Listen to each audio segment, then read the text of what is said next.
Here we are, guys. Finally, magla-lunch na. Yeah!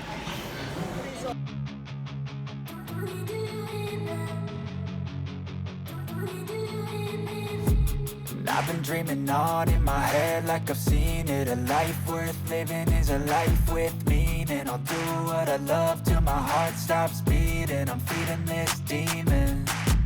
Got a taste, can't erase bitterness in my face. Work a job every day till your dreams fade away. Like a card, never change. Play the game that we say. I need a break. Time stands strong. Second day na namin dito sa Dubai after some relax at the pool. For lunch, inisin namin itry ang Schwa restaurant para feeling social, lol. Medyo iba ito compared to the other restaurants na maabutan nyo sa Intercontinental kasi walang buffet at pipili kayo ng course from the menu. Parang walang kanin. Ay, patay tayo dyan. So we started with Chef Lentil Soup. Masarap siya guys. May parang nachos na pwede nyong isawsaw or at least ganun ang ginawa namin. Hirap kasi pag social ang pagkain, halata igno. Then as an entree, nag-tomato mozzarella panini ako. Guys, ganun nakasulat sa menu ha. Hindi ako yung maarte. Si Elmer naman ang schwa salad. Para hindi daw siya guilty sa isang katutak na bacon na kinain sa breakfast. As a plat principal, nag-farm roasted organic chicken breast with kale, mashed Jerusalem artichoke, and Diablo sauce ako. At si Elmer, ito din ang in-order. Napaka-complicated kasi ng pangalan. So nung tinanong siya, the same as him na lang ang sinabi. Ha ha ha. Eto kami at the end of the lunch. Parang may nagsisi. But guys, the best is yet to come pa pala. Kasi ang best seller nila dito ay mga sweets. Di ba pati sa nga? Pwede kayong pumili ng kahit ano, obviously, is one sweet per person, pero ang dami. Kung pipiliin nyo ang cake, isang hiwa lang yun ha. Hindi sila magbibigay ng isang buong cake. Alam ko kasi tinanong ko, para confirmed. Ayan guys, litong-lito na ako dito. Hindi ko talaga alam kung anong pipiliin ko. Meron silang cheesecake, eclair, mamon, etc. Iba't ibang uri ng cake. At the end, ito ang pinili namin. Ang programang ito ay rated SPG.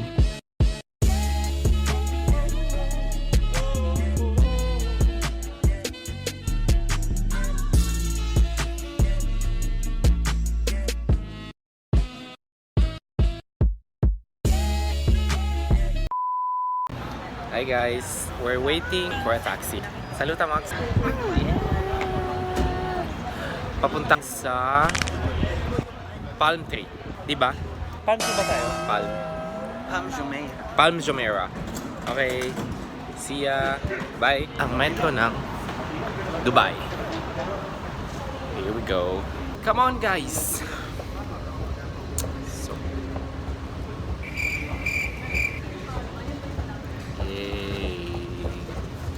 Bali, ang sabi ng driver, yung metro daw, ang presyo daw ng metro is 25 dirhams daw, which are more or less mga 5 or 6 euro. That would be in pesos, mga 300, 350 ata. Yay! Hi, we just got the ticket. Kakakuha lang namin ng ticket, which is a regular zone for all zones ata dito sa Dubai. Actually, pwede kayong mag-choose ng regular or VIP ticket. I think it's yung difference lang doon is mas maganda yung cabin nyo. Pero eto is just 19 back and forth na yun. Okay, so yun. Tingnan natin kung paano yung metro. Bye! Sulpot moment guys! Ang may advice ko lang sa inyo guys, since hindi kami masyadong nakapag-organize kasi hindi nga nasa plano eh. Yung pagpunta namin sa Dubai ay yung means of transport guys. Kasi it's better actually to take a taxi instead of MRT. Lalo na kung a group of friends kayo. Kasi mas mura siya guys at mas mabilis nyong mapuntahan yung destination nyo pag magta-taxi na lang. For example guys, sa pagpunta namin actually sa Palm Jumeirah, it took us more or less 1 hour and a half with the metro and train. And medyo nagkagastos din kami doon kasi you have to change actually the tickets. While in taxi guys, mga nasa 20 minutes lang siguro from the hotel kung saan kami nagstay. So, better i-search nyo muna kung anong mas maiging means of transport and so you can decide better which one to take. Back to the vlog!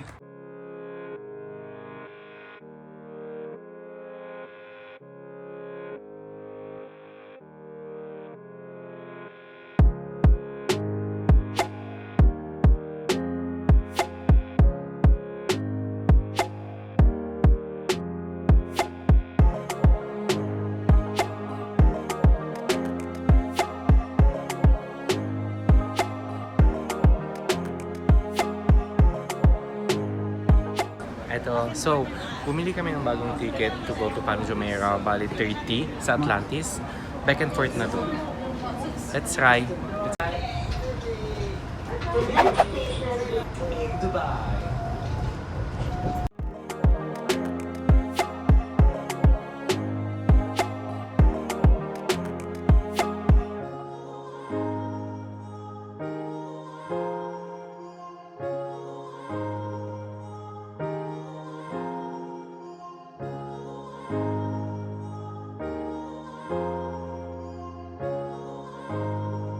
Yay!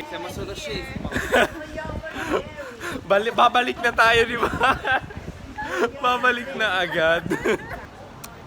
Yeah. Papasok na kami sa Palm Jumeirah. Oh, may Starbucks. Ganda naman dito. Pero parang mall din siya, no? Daldal moment na naman, chika muna tayo, Palm Jumeirah. Ano ba pwede kong ikwento? Advice ko guys, agahan yung pumunta dito. Kasi nabutan na kami ng dilim, so hindi namin masyado na-enjoy ang view from the monorail. Ano nga bang Palm Jumeirah? Isa siyang archipelago of artificial island kung saan pwede nyong bisitahin ang Atlantis Hotel, isang luxury hotel.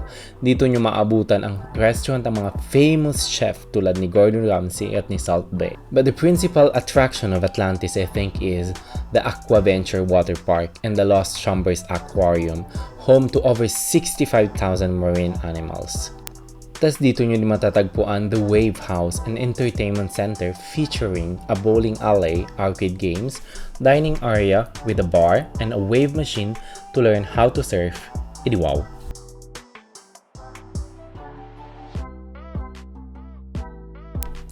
Inside Atlantis, marami ding mga shops na pwede nyong pasyalan.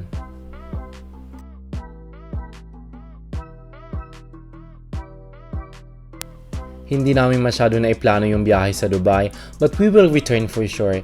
Bye for now, Atlantis.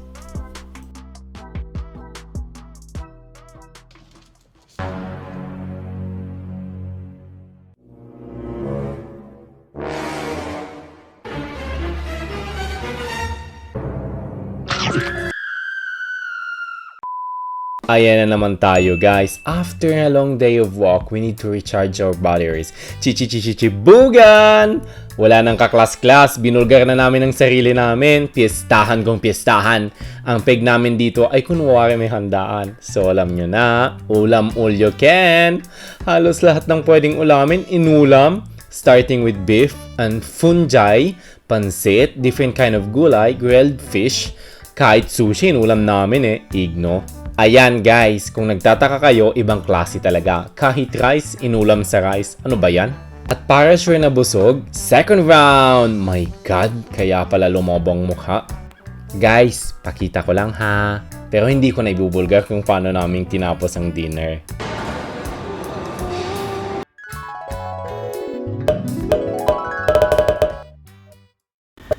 Hi guys! So, i-room tour namin kayo sa room namin, which is on the 19th floor.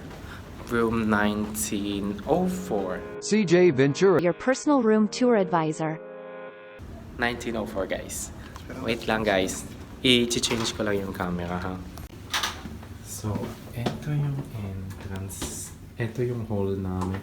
Sorry guys, parang medyo magulo kasi hindi nakapag-room tour nung last time kasi we're so tired. Okay, so ito yung room. Sobrang ganda niya. So ito yung bed. Sobrang spacious niya. At sobrang sarap promise matulog. Bali, ito yung view namin sa room. Ibang ganda. Oh. Perfect. Bali, nasa kami. 19th floor as I told you. Tapos, bali sa baba, yun. No, bali sa isang side is Tacon Plaza. Tapos, eto yung mini bar namin. Wala na siyang laman kasi you can choose either. They can block a certain amount sa mo, sa credit card mo, or pwede nilang tanggalin yung laman ng mini bar. Tapos, bali, eto yung toilet. Bali, may separate cabin siya sa loob. Tapos, ito yung sink. And then, ito yung doon may yung shower. Tapos, ito yung wonderful bathtub nila with a very nice view. So, pwede ka mag-relax dito. Tapos, yun yung view mo. The city. Yun, di ba ganda? And as usual, walang outro.